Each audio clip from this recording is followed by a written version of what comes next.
Pre boards के 68% से लेकर बोर्ड्स के 94% तक की ये पूरी जर्नी मैं तुमसे 1 to 1 बिना किसी फिल्टर या मिर्च मसाला के शेयर करना चाहता था।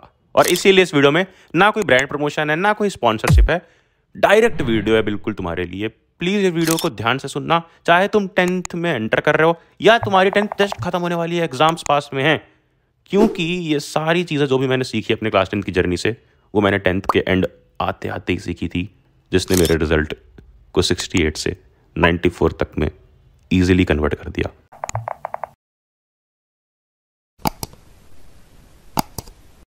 प्री बोर्ड्स का मेरा रिजल्ट आता है जिसमें सोशल साइंस में ठीक ठाक, साइंस में खराब और मैथ्स में हर बार की तरह बहुत खराब परफॉर्मेंस देकर मेरा ओवरऑल बनता है 68%। और ये मेरी लाइफ का सबसे बेकार परसेंटेज था, क्योंकि 9th में भी मेरे कुछ 69% थे, 1% ज़्यादा। अब इस 1% के कम हो जाने की वजह से मेरे ऊपर ऐसा सदमा लगता है कि मैं टीचर से लड़ने चला जाता हूँ।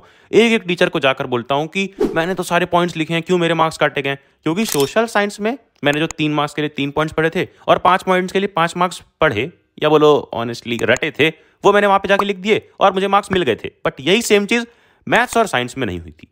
और फिर अकड़ू टीचर ने तो मुझे भगा दिया, लेकिन एक ऑनेस्ट टीचर थे मेरे साइंस के, जिन्होंने मुझे डिटेल में समझाया कि पूछा क्या जा रहा है, वो चीज़ तुम समझ नहीं रहे हो, और बस उस क्वेश्चन में कोई भी एक कीवर्ड देख ले रहे हो और उस कीवर्ड से रिलेटेड तुम्हें जितनी भी इंफॉर्मेशन पता है, जितने भी पॉइंट्स पता है, उसको एक पैराग्राफ में लिख दे रहे हो। और ऐसे बोर्ड एग्जामिनर फुल मार्क्स नहीं देता है।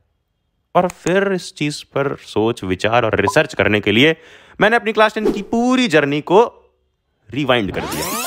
नहीं, दिल तो आगे टूटा था। उसके पहले स्टार्टिंग में आ जाते हैं, बिल्कुल स्टार्ट में जैसे ही मैं क्लास 10th में एंटर करता हूँ, शुरू के 2 महीने मैंने निकाल दिए हैं सिर्फ और सिर्फ DSLR से फोटोशूट्स करा के, उसकी सैचुरेशन बढ़ा के फेसबुक पे अपलोड करने में। और समर वेकेशंस के बाद मैं ज्वाइन करता हूँ पीयर प्रेशर में आके अपने लोकेलिटी की एक ऑफलाइन कोचिंग, जहाँ पर कराई जा रही है मैथ्स में एक बहुत मोटी बुक, RD शर्मा। और ये बुक मेरे बस की तो बिल्कुल भी नहीं थी। तो मैं पूरे क्वेश्चंस नहीं करता था, पर सॉल्व एग्जाम्पल्स कर लेता था, क्योंकि सॉल्व एग्जाम्पल्स में जहाँ जो स्टेप नहीं समझ में आया, सॉल्यूशन रहता था उसका लिखा हुआ, देख सकते थे। तो उतने में सॉल्व एग्जाम्पल्स हर चैप्टर के लगा देता था RD शर्मा के, और जाकर ट्यूशन टीचर को या बोलो कोचिंग के सर को इम्प्रेस कर देता था। लेकिन साइंस में मैं स्कूल के टीचर से थोड़ा बहुत पढ़ लिया और पूरा टाइम डिवोट करता था NCERT बुक को समझने में, डिकोड करने में। अरे खुद से नहीं, एसचंद नाम की बुक से यार, रेफरेंस बुक्स पढ़ता था बड़ी डिटेल में, लंबे लंबे पैराग्राफ्स, क्योंकि मजा आता था एसचंद में, क्योंकि पैराग्राफ से ज़्यादा इमेजेस होती हैं। जिन्होंने पढ़ी है वो रिलेट कर पा रहे होंगे, कमेंट में जरूर बताना। और फिर सोशल साइंस में मैंने लिटरली पूरे साल कुछ भी नहीं पढ़ा था, कुछ भी नहीं।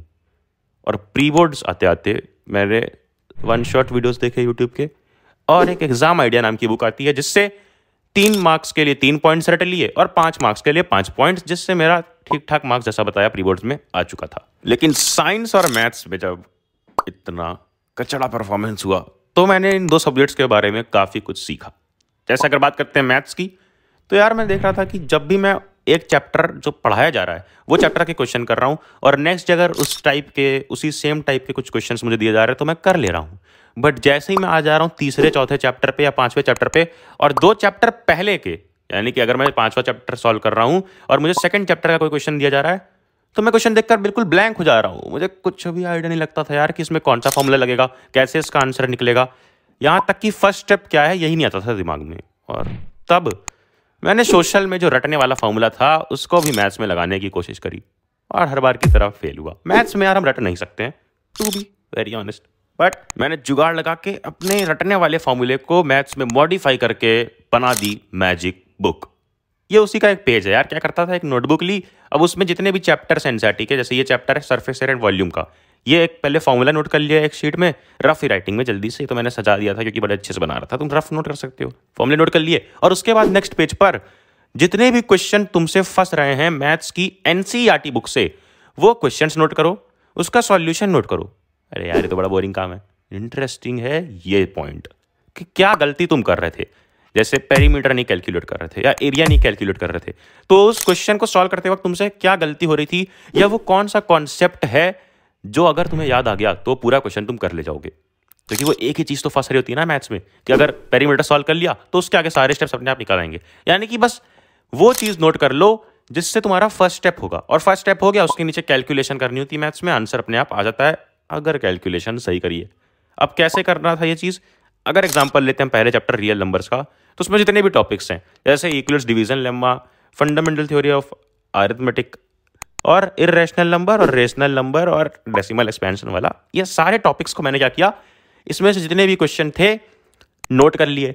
तो अब जब भी एग्जाम होता, जब भी कोई एग्जाम होता, चाहे कोचिंग में चाहे प्री बोर्ड्स, तो उसके लिए सब कुछ प्रिपेयर करने के बाद सिर्फ अपनी ये मैजिक बुक यानी कि अपनी ये नोटबुक जो मैंने क्वेश्चंस नोट किए थे और सॉल्यूशंस, ये रिवाइज करके चला जाता था। अब इसमें क्या होता था कि मैं हर टाइप के एक एक क्वेश्चन लगा लेता था, क्योंकि हर टॉपिक के एक क्वेश्चन लगा ले रहा हूँ, और उसके ट्रिक समझ जाता था कि अगर इस टाइप के क्वेश्चन आ गए थोड़े बहुत अलग नंबर्स के साथ तो मैं पेपर कर लूँगा।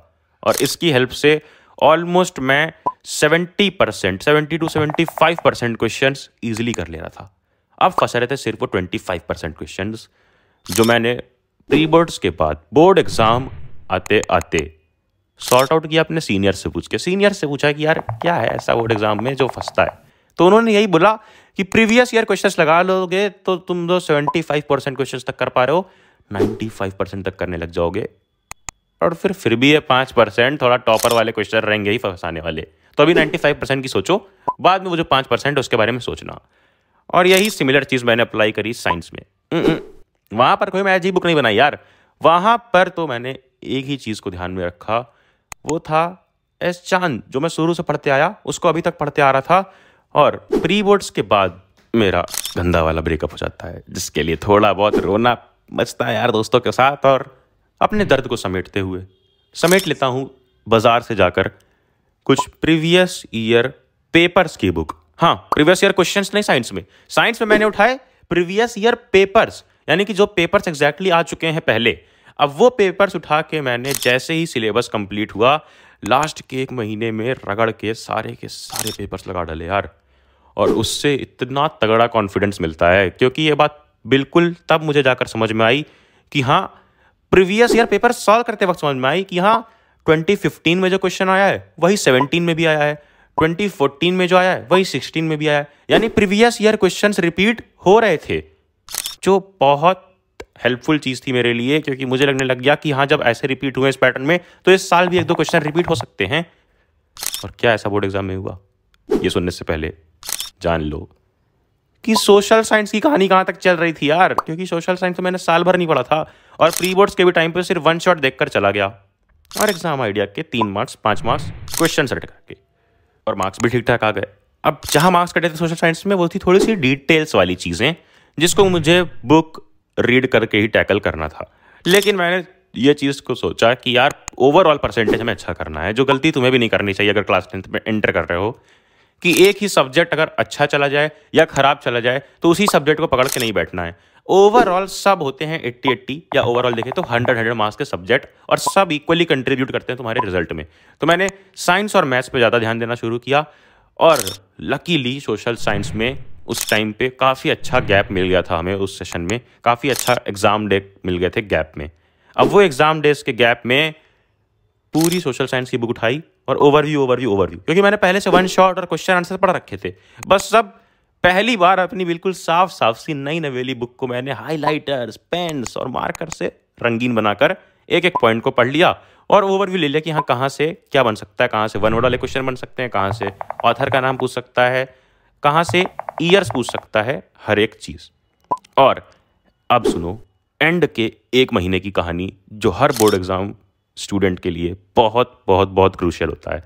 इस 1 महीने में मैं मैथ्स, सोशल साइंस और साइंस तीनों की सिर्फ और सिर्फ प्रीवियस ईयर क्वेश्चंस और प्रीवियस ईयर पेपर्स लगा रहा था। आई स्वेयर मैंने यूट्यूब की ना कोई मैराथन देखी, ना कोई इंपॉर्टेंट क्वेश्चंस की वीडियोस देखी, कुछ भी नहीं, सिर्फ और सिर्फ प्रीवियस ईयर पेपर्स। क्योंकि मुझे एक मजा आने लग गया था, एक साइकिल सी बन गई थी कि अरे वाह फिर से क्वेश्चन रिपीट हो रहे हैं, फिर से क्वेश्चन रिपीट हो रहे हैं, और क्वेश्चन जैसे जैसे रिपीट हो रहे थे मुझे लग रहा था कि हाँ यही क्वेश्चन रिपीट होके आ जाएंगे बोर्ड एग्जाम में। तो यार ये साइंस, मैथ्स और सोशल साइंस की तो बात हो गई, इंग्लिश हिंदी को क्या किया? अरे इंग्लिश हिंदी को तो सब इग्नोर कर देते हैं, जैसे आस्था ने मुझे इग्नोर कर दिया था। अब यहाँ पर भी इंग्लिश हिंदी को मैंने इग्नोर किया, और वही गैप डेज में इंग्लिश हिंदी के लिए अपने फेवरेट प्लेटफॉर्म तुम्हारे फेवरेट प्लेटफॉर्म यूट्यूब पे टाइप किया English 1 shot full syllabus marathon, Hindi 1 shot full syllabus marathon और इंपॉर्टेंट क्वेश्चंस देख लिए थे एक ऑल इन वन नाम की बुक से। अब क्या जो मैं बिलीव कर रहा था कि प्रीवियस ईयर क्वेश्चंस या प्रीवियस ईयर पेपर्स में प्रैक्टिस कर रहा हूं वो रिपीट होके वैसे ही क्वेश्चंस मोस्टली आएंगे बोर्ड एग्जाम में, ऐसा उस साल हुआ?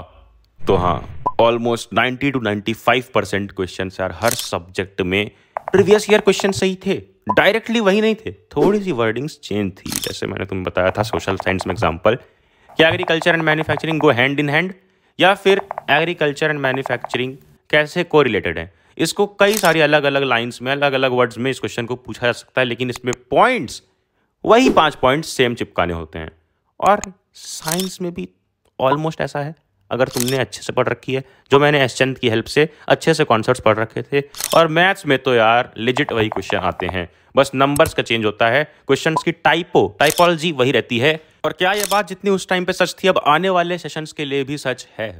तो सुनो, थोड़े बहुत चेंजेस जो हो रहे हैं वो हमने ध्यान में रखते हुए बना दिए हैं ये नोट्स। इन नोट्स में हमने इंपॉर्टेंट कंसाइज पॉइंट्स, AQ यानी एक्टिविटी के क्वेश्चन, BQ यानी बॉक्सेस के क्वेश्चन, वो येलो बॉक्सेस के क्वेश्चन एनसीईआरटी के, और हाँ प्रीवियस ईयर क्वेश्चंस और EQ यानी एग्जाम्पलर के क्वेश्चंस तक इंक्लूड किए हैं काफ़ी इंटरेस्टिंग तरीके से, जिसको पढ़ते हुए तुम बोर ना हो और कंसाइज मैनर में रिवाइज करके चले जाओ बोर्ड एग्जाम के पहले। और हाँ, रिक्वेस्ट है कि तुम भी magic book banana, and I recommend honestly सिर्फ मैथ्स की नहीं, हर एक सब्जेक्ट की बनाना, क्योंकि बहुत हेल्प करता है यार रिवीजन में और एक कॉन्फिडेंस देने में। और कैसे बनाना है ये मैंने इस वीडियो में समझा रखा है, प्लीज़ सिर्फ इस वीडियो को मेरे कहने पर देख लो, और उसके बाद अगर पसंद है एनिमेटेड लेक्चर्स तो इंग्लिश के, सोशल साइंस के एनिमेटेड लेक्चर्स देख सकते हो, और नोटिफिकेशन वाली घंटी छेड़ सकते हो यार कि आने वाले वीडियोस तुमसे मिस ना हो। ये वीडियो सब में फैला के हमारी पढ़ ले गैंग को और बड़ी गैंग बना सकते हो। एंड देन क्या, अबे जाना जा पढ़ ले।